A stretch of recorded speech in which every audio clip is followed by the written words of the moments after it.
Hello everybody. So today I'm going to talk about how my daughter was brought into the world. As I mentioned on a previous video, it's going to be quite a long one. There's a lot to get into. She was born very prematurely. Just a warning before I go any further, it is a sensitive topic. There is some talk of infant loss, survival chances, neonatal intensive care experiences, things like that. So stillbirth. If this will trigger you in any way, or anything like that, please just switch off. You don't need to see this. It's not worth it. But I'm hoping that it helps some people in a way. If you're going through a NICU experience right now, or you're coming towards the end of it, or if you've got a premature baby yourself, or you're struggling in your pregnancy and stuff like that, I know that hearing my story, a few of my friends have said it's given them a bit of comfort with their own difficulties. So I'll start from the beginning. So I have polycystic ovary syndrome. So I've always been told it'd be hard for me to get pregnant and that it would take a lot of work and stuff like that. So me and my husband got married in October 19, and then we wanted to start trying almost straight away, and we didn't really try, and then in June that year we thought we'd start trying a bit more. We were a bit more of a stable situation financially, and in July I was ill. I thought I had a milk allergy. It sounds weird, but every time I drank coffee I would be really bad stomachache, and things like that. So I thought I had some weird allergy thing going on. So then one night I was in so much pain that I went to the hospital, and they thought I had a bowel infection. I had a temperature. I wasn't doing so well, and like they do at the hospital, they ask if you could be pregnant, and I was like, well, I am actively trying, but that's never going to happen, not in a month anyway. It didn't even cross my mind really.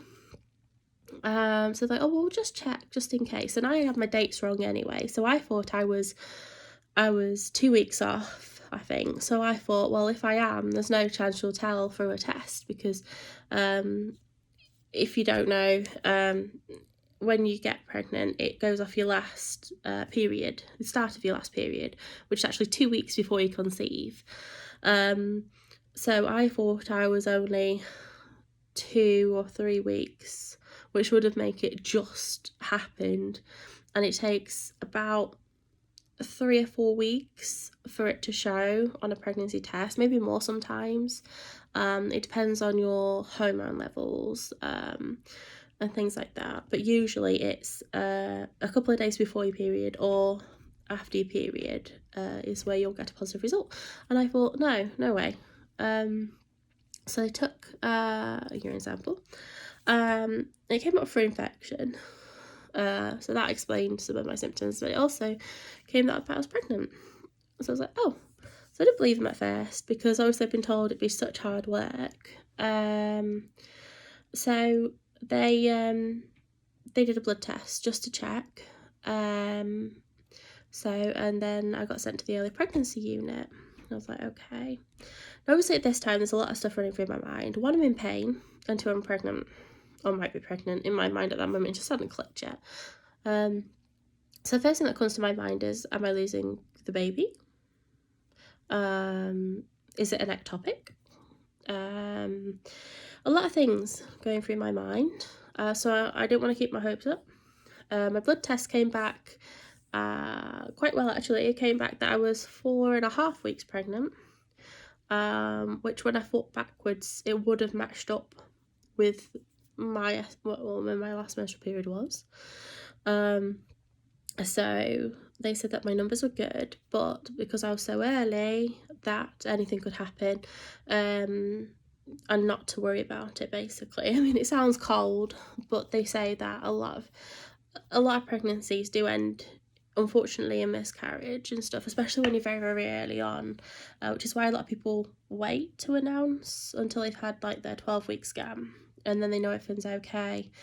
So I told my mum, because obviously I'm a woman and I like to tell my mum stuff. I don't like to keep it in, but I didn't tell anyone else. So I told my parents, and my husband told his parents, but that was it. That's all we told. And obviously at this moment in time, I'm like, well, I'm in pain. So obviously still the two things in my mind was it's an ectopic or I'm losing the baby. And the thing was, is that you can't, if you scan at 4 weeks, you don't see anything or not much at all. So they were like, there's no point scanning. So I didn't know. So I was in limbo, and they could only scan at 6 weeks. And the pain did go away quite quickly. I got given antibiotics for the UTI, obviously, and things like that. And because I was scared, I booked a private scan. It wasn't that expensive, if I remember. I think it was like £30, but for peace of mind, it was, it was worth it. And I booked it for when I'd be about 7 weeks. Obviously dates can be wrong, especially with blood tests and stuff. You're more likely to get an more accurate date on a scan because they measure the baby.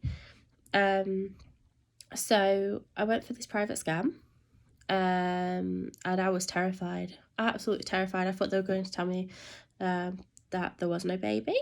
I still didn't believe I was pregnant. I really didn't. I mean, it was just so far-fetched to me. And then they scanned me. You have to do it internally because you can't really see much until you're about, I think it's 10 or 12 weeks, then you can see more externally. The baby's too far down before then to see, so you've got to do internally. And there was this little, I don't know how to call it, so kind of like a beam-ish kind of thing, with this flickering thing inside. And he was like, oh, that flickering thing you can see there is its heartbeat. So I was like, oh, okay. So I had a good strong heartbeat. I'm saying it because I didn't know if she was a girl or boy yet. Obviously she's a girl. You can't tell that if you're lucky. 20 weeks. Some people don't find out at all. Not by choice either. Sometimes you really want to know, just baby doesn't comply. But we found out baby was healthy. Obviously we still weren't out of the danger zone. You can lose a baby at any time, unfortunately. But as far as we were aware at that moment in time, everything was going good. So everything went fine, and then I was 11 weeks. So I think I was 2 days away from my 12-week scan. And I was working, and I felt this, how to put it, a pop. And then moisture, and I was like, that doesn't feel very good. And you know yourself when something doesn't feel right. So I go to the toilet, and there's bright red blood, and I'm wiping, and there's more of it. And by this time I'm freaking out.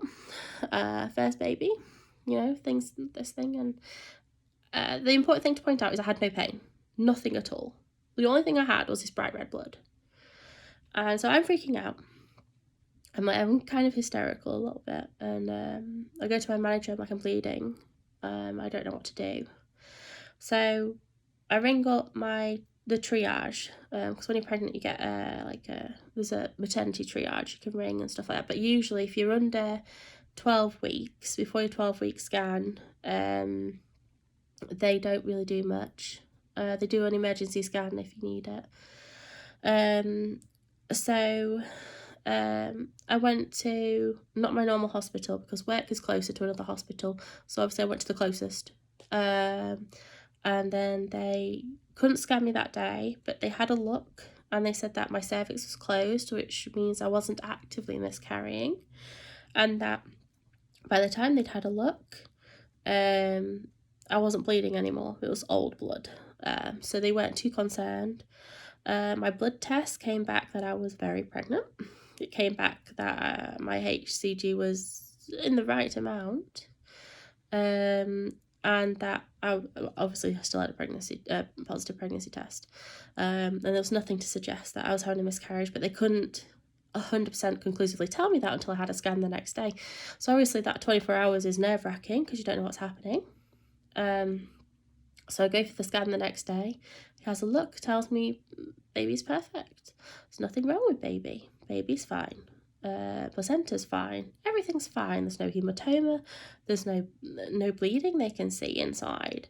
And they said that it looks like I had what they call a cervical ectropion, and it can be quite common in pregnant women.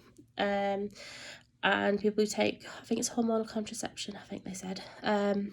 So and it's basically when your cells inside your cervix grow on the outside, and they're very friable. They tend to bleed quite a bit. And that's what I had, and it just got a bit irritated and bled. So that's what they said it was. And while I was in there, they gave me some swabs. And then they rang me, I think, a week later and told me that one of my swabs was positive for group B Strep. Group B Strep is quite common in pregnant women and in the general women populace, to be fair. And it usually doesn't affect your pregnancy until you're giving birth. And if you're having a vaginal birth, like a natural birth, then you'll need antibiotics while you're in labour to stop the baby from contracting anything on its way out. So I'm scared because you look stuff up on Dr. Google, don't you? And it was telling me there was chances of like premature birth and all this and things like that. But I didn't really think much of it. I talked to my midwife and she just reassured me that it meant nothing except for when I was in labour I'd need antibiotics and that she'd flag me on the system as needing it. So kind of put it to the back of my head. So that was that. And then I had my 12-week scan. Baby wasn't complying. She was, didn't know she was a she then, but she is a she. They were head down and wouldn't let them see a spine. So at your 12-week scan, they do something called a nuptial scan, and it measures like the fluid behind the baby's neck, I think it is. And it gives a risk score of if there's a defect. Or like it gives you like a 1 in something when combined with a blood test. If you want it, you don't have to have it. So it took ages for that. I had to walk up and downstairs for 10 minutes to get her to move, and she did. I'm still not in the greatest of positions, but enough for us to measure it, and everything was fine. Everything looked good.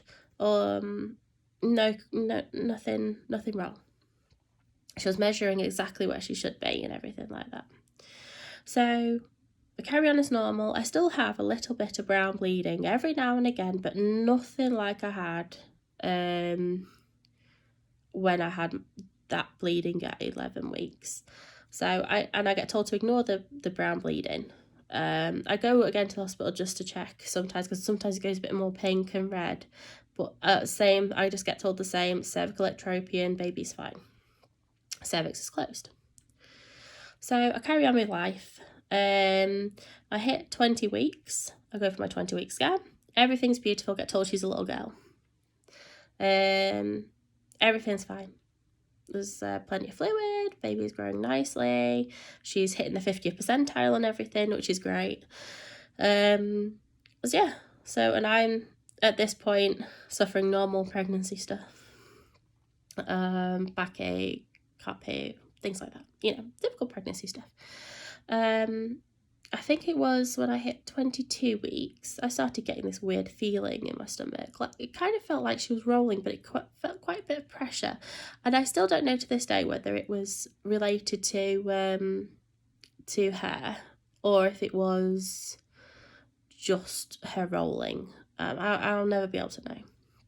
But I just thought it was weird, and I brushed it off because obviously first time mum.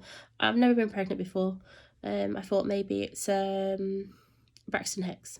I keep getting told about that. Or she's just moving funny, because I could feel her moving by this time. I could feel her moving from about 18 weeks, and she was very active on a 20-week scan. So I could feel her moving. So I thought, okay, I'll just ignore it. So, and these things kept happening every now and again, on and off.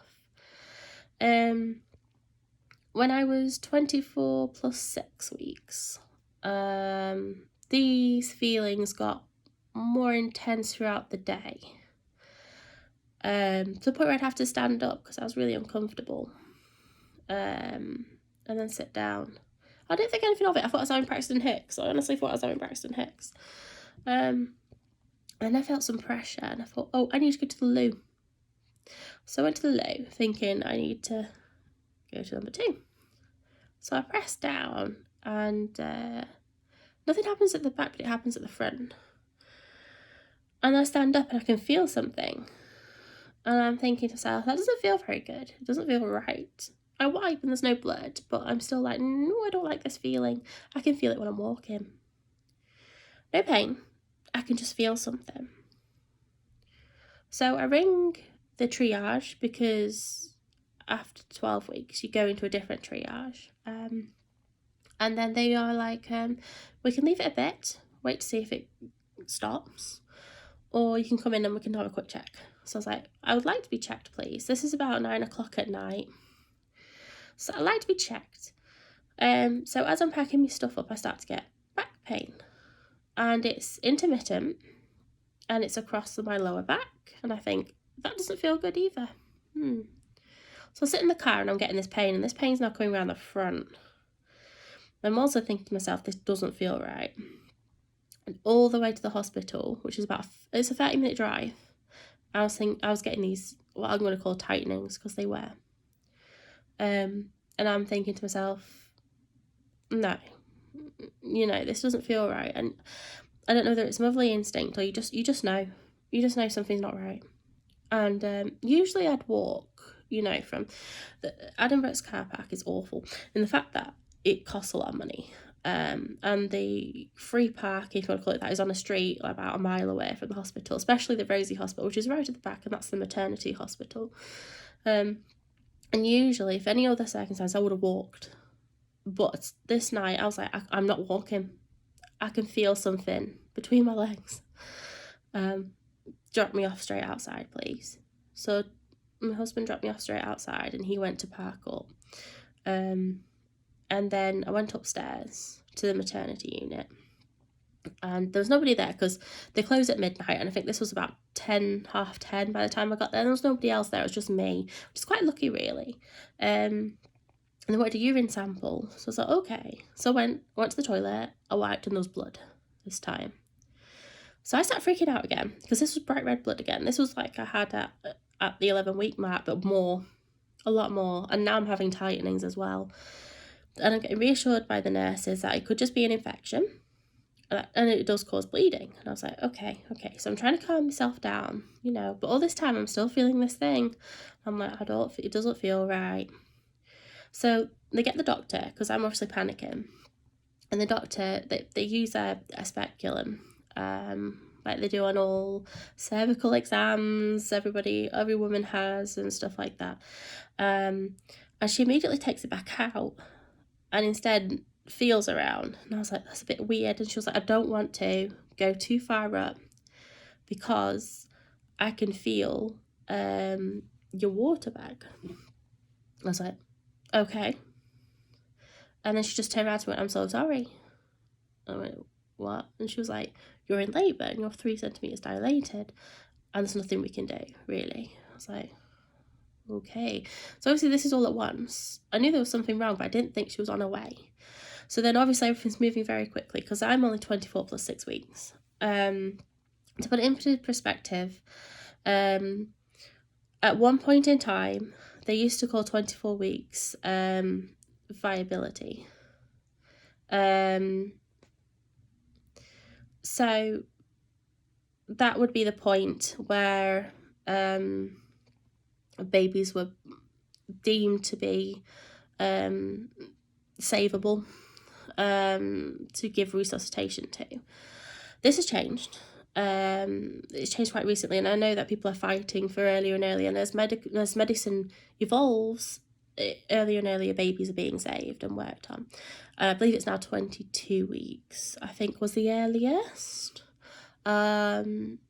I know the hospital I was at, I got a neonatal consultant talking to me before I had Rosie, and they said to me that, because I said to him I thought it was 24 weeks that they save babies at, and they said no, at this hospital it's 22.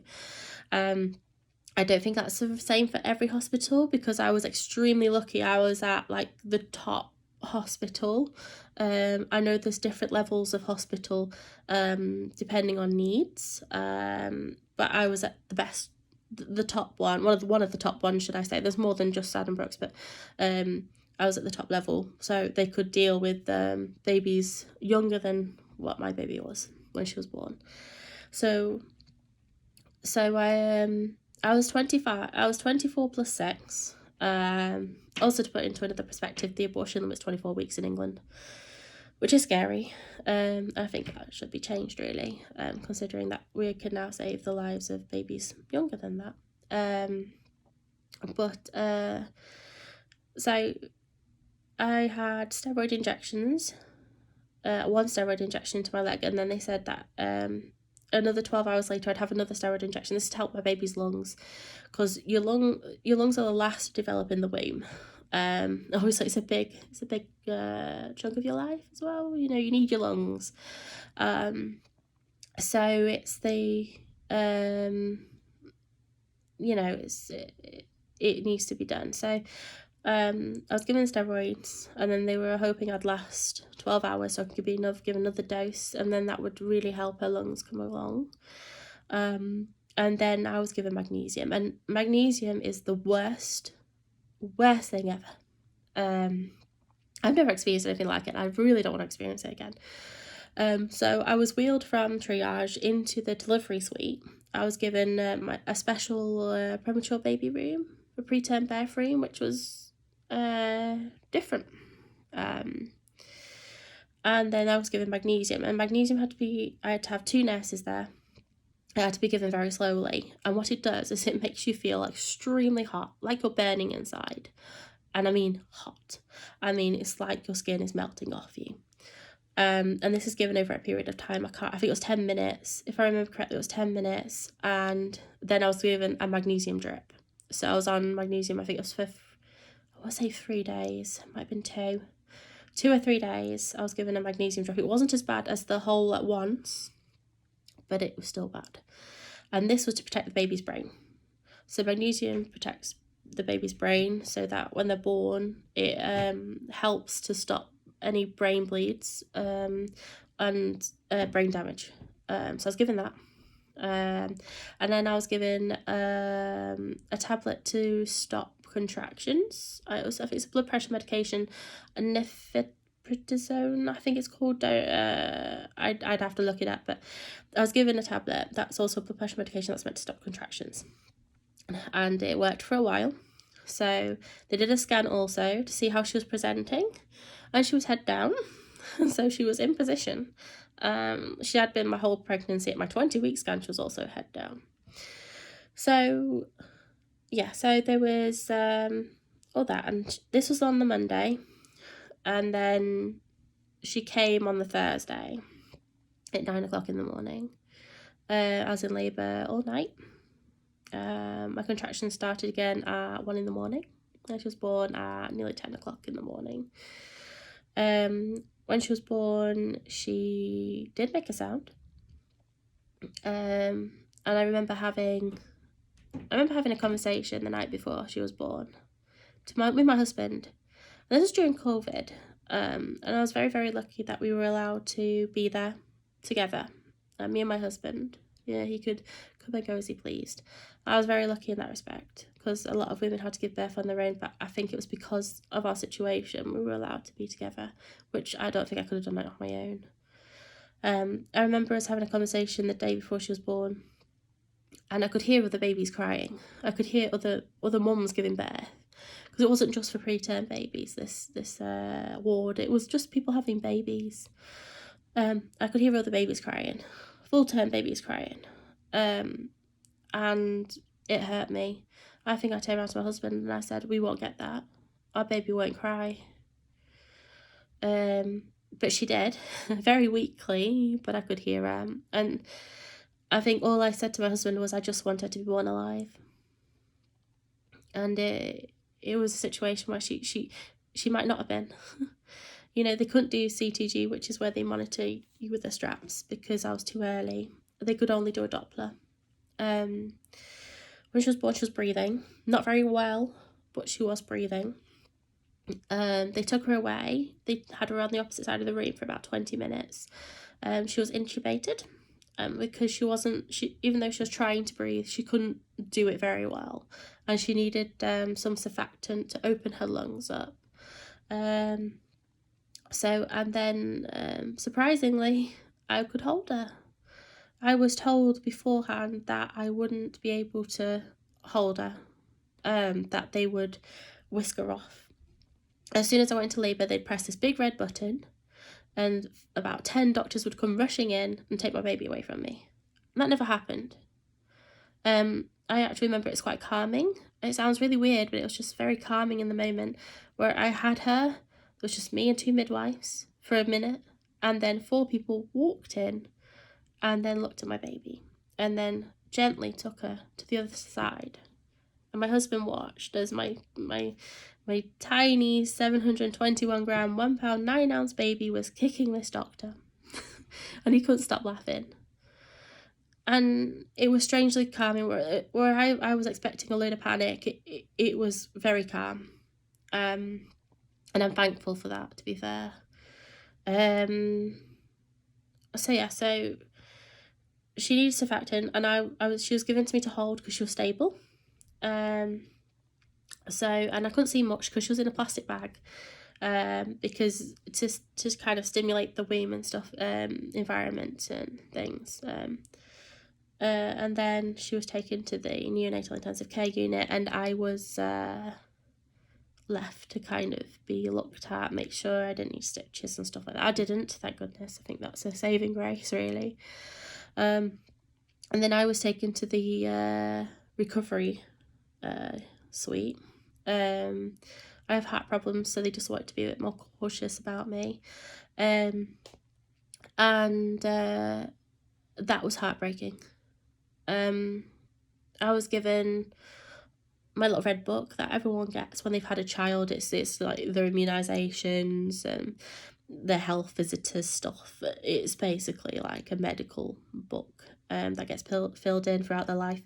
And I remember being led there. Thank goodness there was no crib next to me, because everybody else did have a crib.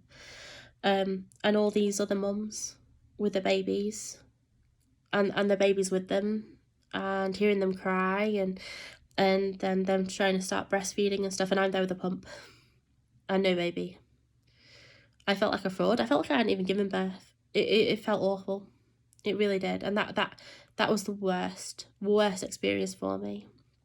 And I'm very thankful that when I got moved on to a different ward for a day or so, that I was put in my own private room, because I couldn't cope with it.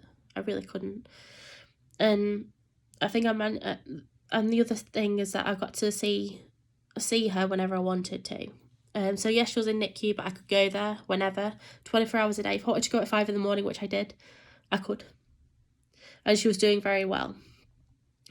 She was on room air, still ventilated, but on room air. And she was very good. She was doing very well. And then I left hospital, and then she went downhill. So she had her first, what I want to call, hiccup, 5 days after birth. And that was, if I keep glancing over here, I've got her medical notes over here, and I'm just reminded, so much happened. I've got to remind myself. So I tried to phone to get an update, and then they said they were busy in their room, and they'll give me a call back. And I was like, now things go through your head when they say stuff like that. And I was thinking, is it my baby? Is my baby ill? Are they doing stuff to my baby? And they were. Unbeknownst to me, but stuff goes through your mind. So apparently I got told, the doctor rang me and said they turned her, because they do turn them to stop their head from growing in a weird shape. So they turned her, and she went grey, her oxygen sats plummeted, and she had a lot of secretions, and they had to suction her a lot, and they just couldn't get her oxygen levels back. So they had to swap her ventilator from conventional, what I call a conventional ventilator, you know, one that just inflates and deflates for you, to an oscillator, which is one up from from your conventional ventilation, which is it just forces air in. And in that case, you don't, they're not, it doesn't look like they're breathing, it looks like they're shaking like that with their chest, and that it wobbles the air. It's just a more effective way. So then they had to do that and whack up to 100, and then only then were her sats okay. So they told me she probably had an infection. Her infection markers were up.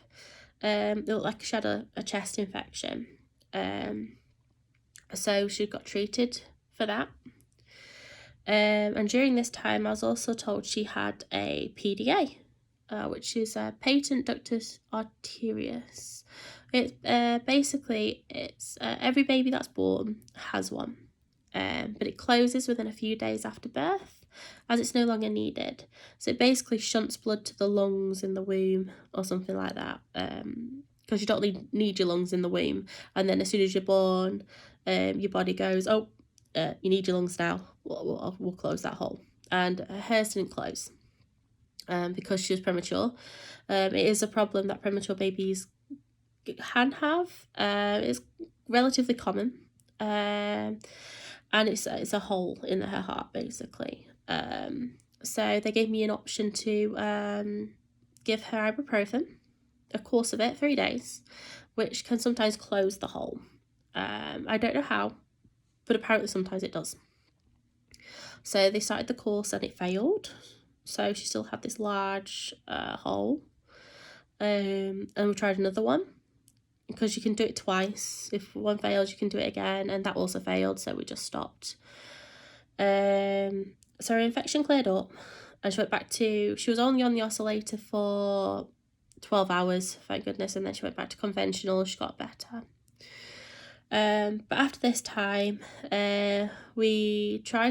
she extubated herself. So babies do sometimes extubate themselves. They pull the wires out because they're not stupid. They know. And they decided to see how long she'd go before she needed to be reventilated. So they put her on BiPAP, which is like a positive pressure thing. So it's like a nasal cannula instead.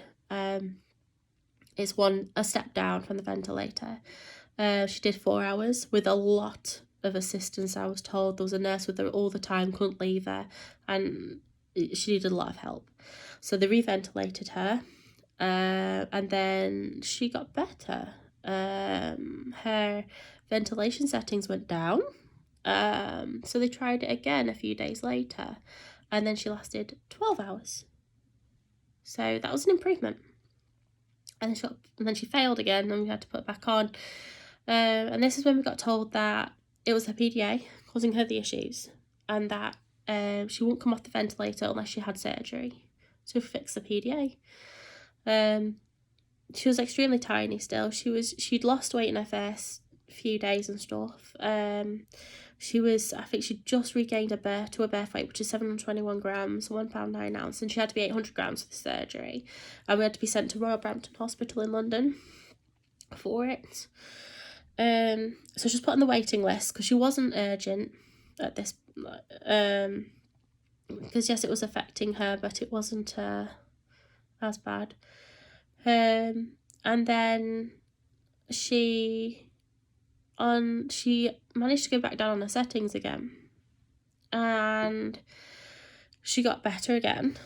She got even better, and then it was New Year's Eve, and they told us that they would try again to take her off the ventilator that night, and then gave us an option and said we wanted to come off completely, and said that her ventilator settings were so low that they couldn't actually go any lower on her ventilator settings, and she was doing it all of herself. So they cancelled her surgery, and then they told us that we had the option, that they didn't want to re-ventilate her if they took her off. They would if they had to, but they wanted to try their best not to. So we had the option to give her steroids. We didn't have to, but we had the option. There was like a few side effects. There was a long time ago they told us they used like double the amount and it could cause cerebral palsy, but they used a lot less nowadays. Blood pressure issues, blood sugar issues, and the most important thing is infection. If she was to get an infection, it could be bad, because your steroids, they lower your immune system. So we got told that would be an option. The steroids mature her lungs, so it could help bounce her back. So she got taken off on New Year's Eve. New Year's Day. I had my first cuddle on New Year's Eve, proper cuddle. That was nice. I've got pictures of it. It's cute. I might put some up. So yeah, so she got taken off then, and then she stayed off. She did well for 24 hours, and then she started to decline. So they started giving her nebulizers, and they worked for another 12, and then she started to decline again. So we went ahead with the steroids, and we've never looked back. So she came off the vent, she stayed off the ventilator, and then she went from BiPAP to CPAP in the space of 2 weeks. And then she was on CPAP for another 2 weeks, and then went on to high flow, which is a nasal cannula, but like pressure, gives you pressure. So we were really happy that she was now on high flow cannulas, which was amazing. Because she'd been on ventilation for so long and still needing oxygen support, she was diagnosed with chronic lung disease. So something she still has. But it gets better with time. So as they grow up, the lung tissue grows back and more healthy and replaces the bad tissue. So that's what we're waiting for. So a PDA was still open, still is today. She is going to have surgery soon for that one, just because it'll help her lungs through winter, but she's coping with it beautifully. Left side of her heart is slightly dilated because of it, but that will fix itself when the PDA is fixed, and they're putting a little coil in, and it's going to go through a vein. It's a lot less invasive than what they were going to do in the first place. So I'm going to Great Ormond Street for that soon, so waiting for that. So after this, I kept saying to them, she was pale. For 4 days, I went in every morning to speak to the consultant to say she looked pale to me. And they didn't listen to me. They kept saying, oh, bloods are good. Her bloods are all right. I mean, she had loads of blood transfusions when she was in, and a lot of premature babies need blood transfusions. It's because their little bodies can't keep up. And it also helps with their lungs and stuff, and the oxygen carrying around and all that stuff. So they're like, oh, well, her like hemoglobin's fine. I was like, she still looks pale to me. And I think on the 4th day, she had bradyDSATs. And these are when the baby stops breathing. And then their heart rate falls and the oxygen sats fall. And then you've got to stimulate them to breathe again. And she was having a lot of them, a lot more than her normal. She'd only usually have 1 every 2 days, if that. And she was having about 8 a day. 8 in like the space of 2 hours. Something wasn't right, and you couldn't touch her. If you touched her, she'd bradyDSAT, but that wasn't like her. So something wasn't right, and then she started getting green aspirate, and she had a swollen belly. Now these are all signs of a pretty bad condition called necrotizing enterocolitis, or NEC. Now this can occur in full-term babies. It's not very common in full-term babies, but it can. And it's like an infection in your intestines. It's like if the intestines are too underdeveloped, and there's a lot of inflammation and things like that. And so she had an x-ray, and the first x-ray was very abnormal on her belly, so it wasn't looking too good, because NEC can cause perforation of the bowel, which will need surgery. So it's managed in 2 ways. One with antibiotics, and no feeds and antibiotics, or surgery if there's a bowel perforation. Now, she didn't have a perforation, but her intestines were very dilated. So they did another x-ray, I think it was 8 hours after that, and it was completely normal. So we were very, very lucky on that aspect. She was medically managed for 10 days, so she had no food by mouth. She had nutrition into a vein instead. She cried a lot during that because she was hungry, you know, still hungry. And yeah, and then after that we had to slowly up her feeds. And the problem with NEC is that if you give the feeds too quickly, it can come back.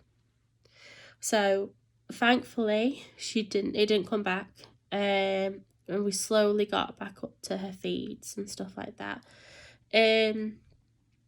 Now during this time, when she hit, I think it was 30 weeks, she had eye tests every 2 weeks for something called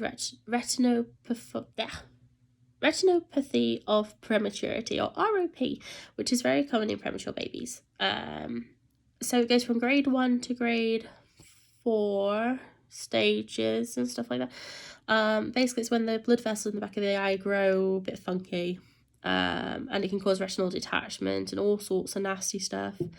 So grade 1 and grade 2 are classed as mild and can clear themselves up. Grade 3 I think requires surgery or treatment, or might require treatment. Grade 4 is that the retina has detached and you definitely need surgery immediately, so the baby doesn't lose their sight.